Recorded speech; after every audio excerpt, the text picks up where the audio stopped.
नमस्कार दोस्तों। चलिए शुरू करते हैं आज की third class of Indian polity and constitution, chapter third, preamble of constitution. ठीक है, तो सबसे पहले जानेंगे कॉन्स्टिट्यूशन। What is constitution. हमने कॉन्स्टिट्यूंट असेंबली देखी, लास्ट क्लास में सोर्सेज ऑफ कॉन्स्टिट्यूशन देखा, लेकिन अब कॉन्स्टिट्यूशन की डेफिनेशन, एक फॉर्मल डेफिनेशन हमको पता होना चाहिए।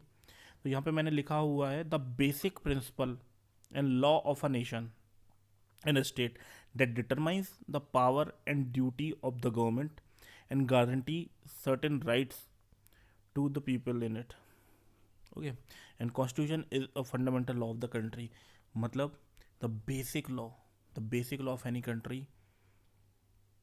on based on that law everything is driven. The government, the institutions, the government parties, various institutions, in fact the people of that country. Okay, तो दैट इज़ कॉन्स्टिट्यूशन। कॉन्स्टिट्यूशन का आप समझ लीजिए law of the land, the basic fundamental law of the land. अगर हम किसी तरीके का लॉ संसद या स्टेट लेजिस्लेचर बनाती है और अगर वो बनाया हुआ लॉ अगर कॉन्स्टिट्यूशन को वैलिडेट नहीं करता है तो that law will shall declare null and void. तो ये हो गई कॉन्स्टिट्यूशन की डेफिनेशन। अब आगे चलते हैं। The constitution of India preamble, Bharat का संविधान की उद्देशिका। तो सबसे पहले तो समझ लीजिए कि प्रियम्बल है क्या।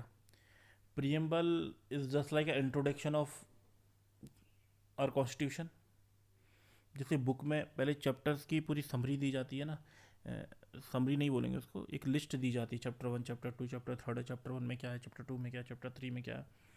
तो ये सारी चीज़ों को एक लिस्ट जिसको बोल सकते हैं ना, प्रियम्बल वही है। ठीक है, अब इसको हम देख लेते हैं। इंग्लिश और हिंदी दोनों में मैंने इसको बताया हुआ है, तो देख लेते हैं। We the people of India having solemnly resolved to constitute India into sovereign, socialist, secular, democratic republic and to secure all its citizen। ठीक है, एक एक वर्ड कॉन्स्टिट्यूशन का is literally meaningful and whatever is mentioned here it is described, the constitution maker mentioned everything in detail in constitution, like sovereign, socialist, secular, democratic, republic. They all are having importance, very important words. And to secure all its citizens justice, liberty, equality, fraternity। Justice किससे देना है, social, economic, political. Liberty किस चीज़ की होनी चाहिए, thoughts, expression, believe, faith and worship. Equality किसकी होनी चाहिए, status and opportunity to promote among them all. And fraternity assuring the dignity of the individual and unity and integrity of the nation।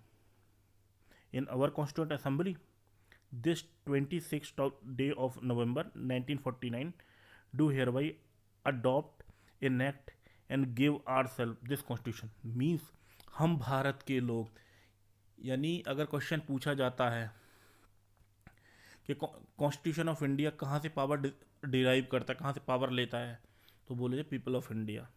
ये कभी कभी प्रीलिम्स में question आता है या वेरियस स्टेट्स के या एसएससी में क्वेश्चन पूछ लेते हैं कि कॉन्स्टिट्यूशन अपना पावर कहाँ से डिराइव करता है, तो वो कहाँ करता है, पीपल ऑफ इंडिया से। अब जो sovereign, socialist, secular, democratic and Republic और जस्टिस, लिबर्टी, इक्वलिटी, फ्रेटर्निटी, हम इन शब्द को समझेंगे। इसको हम हिंदी में एक बार देख लेते हैं। सोवरेन मीन्स संपूर्ण प्रभुत्व संपन्न। उसके बाद में सोशलिस्ट यानी समाजवाद। सेक्युलर मीन्स पंथ निरपेक्ष। डेमोक्रेटिक लोकतांत्रिक। और रिपब्लिक मीन्स गणराज्य। ठीक है, और न्याय का हो गया जस्टिस का हो गया न्याय। लिबर्टी का हो गया स्वतंत्रता। इक्वलिटी का हो गया समानता। ठीक है, फ्रेटर्निटी का हो गया आपस में बंधुता बढ़ाना, मतलब ब्रदरहुड, भाई भाई, भाईचारा। ठीक है, अब जो ये सारी चीज़ें मैंने बताई थी, they are basically ingredient. Like जैसे हम कोई भी रेसिपी बनाते हैं तो उसके लिए कुछ कुछ इंग्रेडिएंट लगते हैं ना, कुछ कुछ इंग्रेडिएंट इंग्रेडिएंट उसमें होते हैं, कुछ कुछ हम चीज़ें डालते हैं, तो उससे वो हम रेसिपी तैयार करते हैं. Likewise for if you consider constitution is our one recipe, तो ये जो वर्ड्स हैं sovereign, socialist, secular, democratic and republic, या फिर फ्रेटर्निटी, इक्वेलिटी, जस्टिस, ये सारी चीज़ इसके इंग्रेडिएंट हैं. तो जो ये 5 वर्ड हैं sovereign, socialist, secular, democratic, republic, they are ideal और नेचर ऑफ इंडियन स्टेट. ठीक है. Suppose sovereign, we are ready to take any decisions. Our government of India is independent to take any decisions when it comes to internal or external. We are not bound with anything. हाँ, ये बात है कि we have signed certain treaties, we have certain affiliations like UNO. उन चीज़ को हमको थोड़ा अवॉइड वाई करना पड़ता है, हम उस चीज़ का पालन करना पड़ता है. Otherwise we are totally independent, sovereign. Socialist means what? Where everything belongs to everyone. ठीक है. बट इंडिया में क्या है कि डेमोक्रेटिक सोशलिज्म फॉलो करते हैं. Democratic socialism means what? कि वेयर पब्लिक एंड प्राइवेट को एग्जिस्ट विद ईच अदर. ठीक है. Secular means what? Secular means what? If you talk about Iran या फिर पाकिस्तान, तो they have their own state religion. अगर हम पाकिस्तान का पूरा नाम देखेंगे या हम ईरान का पूरा नाम देखेंगे, तो वी विल फाइंड कि उनका पूरा नाम है इस्लामिक रिपब्लिक ऑफ ईरान या इस्लामिक रिपब्लिक ऑफ पाकिस्तान, ऐसा नाम है. लेकिन भारत का ऐसा नाम नहीं है. भारत का नाम है भारत गणराज्य, रिपब्लिक ऑफ इंडिया. तो हमारा स्टेट, हमारा भारत जो है, किसी भी तरीके के रिलीजन को स्पॉन्सर नहीं करता है.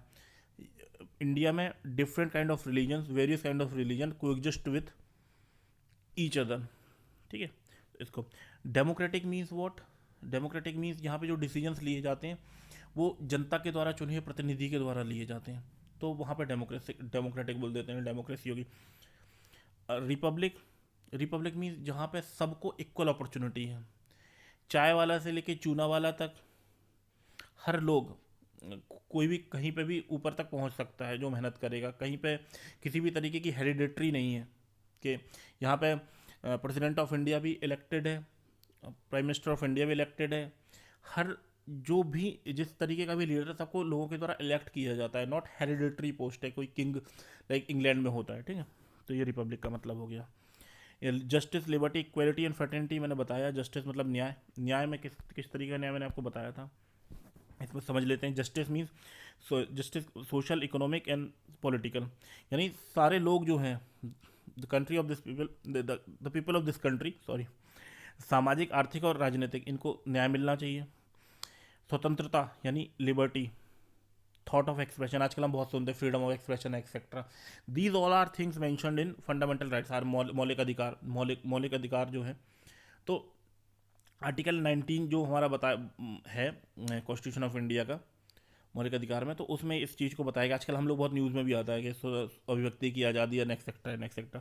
तो तीसरी चीज़ है इक्वेलिटी. इक्वेलिटी मतलब स्टेटस की इक्वेलिटी होती है, और लोगों को अपॉर्चुनिटी मिलने की एक होता है. जैसे आप भी एग्ज़ाम देंगे, और एक कोई ऑफिसर का बेटा होगा, वो भी एग्ज़ाम देगा. और अगर किसी नेता के बेटे को भी आईएएस बनना होगा या पीसीएस बनना होगा, तो वो भी उसको भी एग्ज़ाम देना पड़ेगा. इक्वेलिटी है. ठीक है. एंड फ्रेटर्निटी मीन्स हमारे यहाँ पे इतने भांति भांति के लोग हैं, उनमें ब्रदरहुड यानी भाईचारा आपस में हो, इस चीज़ का क्या बोलते हैं, इस चीज़ को प्रमोट करना कॉन्स्टिट्यूशन में ध्यान रखा गया है. ओके. अब इसमें नीचे देख लेते हैं कि इसमें लिखा हुआ है कि इन आर कॉन्स्टिट्यूशन असेंबली को मैंने मेंशन किया हुआ है. मैंने पिछले लेक्चर में कॉन्स्टिट्यूशन असेंबली के बारे में बताया गया था, आप उस लेक्चर को देख लीजिएगा. तो जो हमारा संविधान, जो हमारी प्रियम्बल है, उद्देशिका है, उसको कॉन्स्टिट्यूशन असेंबली ने अडॉप्ट किया था. और ये सारा बेसिक जो चीज़ें हैं, ये सब ऑब्जेक्टिव रेजोल्यूशन से आई हैं. ठीक है.